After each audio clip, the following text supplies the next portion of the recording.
Ça, c'est la première solution. Bien sûr, donc on peut faire une deuxième solution en utilisant la boucle pour. Donc je vais copier ce même programme. Là, donc, au lieu d'utiliser la boucle tant que, qu'est-ce que je vais faire? Je vais faire là, donc, le nombre de diviseurs. Donc, je l'initialise par exemple à 0. Et là, je fais la boucle pour i allant de 1, de 1 à n, ou bien à a en nombre. Qu'est-ce que je vais faire? Si a modulo i égale à 0, j'incrémente le nombre de diviseurs. Alors, là, il s'agit de, de compter combien de diviseurs a le nombre A.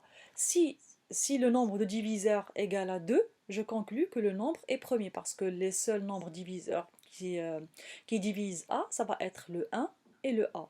Sinon, si je trouve un nombre de diviseurs supérieur à 2, ça veut dire que j'ai trouvé d'autres diviseurs différents de 1 et le nombre lui-même, et là, je conclus que le nombre n'est pas premier. Donc, si A modulo I égale à 0, j'incrémente le nombre de diviseurs. Ainsi. Et là, lorsqu'on sort de la boucle pour, lorsque je sors de la boucle pour, je vais tester le nombre de diviseurs que je viens de trouver. Là, je fais si div égale ou bien supérieur, parce que c'est ça ce qui m'intéresse. C'est dans le cas où le nombre de diviseurs c'est égal à 2. Si le nombre de diviseurs égale à 2, c'est ça ce qui m'intéresse, c'est lorsque je trouve un nombre premier. Si div égale à 2, alors j'affiche le A et j'incrémente le compteur à 1 et je passe bien sûr au suivant.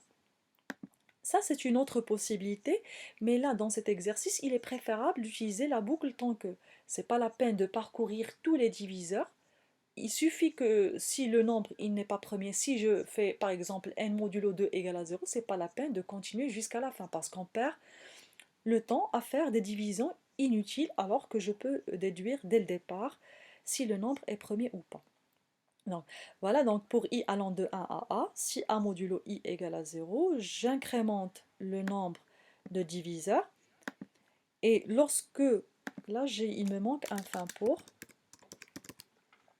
et une fois je termine de parcourir tous les nombres de 1 à a, je sors et je teste si div égale à 2, alors le nombre il est premier et j'incrémente le compteur. Je rejoins le même programme précédent et j'incrémente le a et je répète tout ceci jusqu'à ce que le compteur soit égal à n. Voilà, j'espère que c'est clair. Et bien sûr, là, je peux utiliser la boucle répétée jusqu'à. Donc, il suffit juste de faire div reçoit 2, répéter la même chose, div reçoit div plus 1, jusqu'à div soit supérieur à a sur 2, ou a modulo div égale à 0, parce que dans la boucle répétée jusqu'à, j'utilise la condition d'arrêt. Voilà, j'espère que c'est clair, et à bientôt.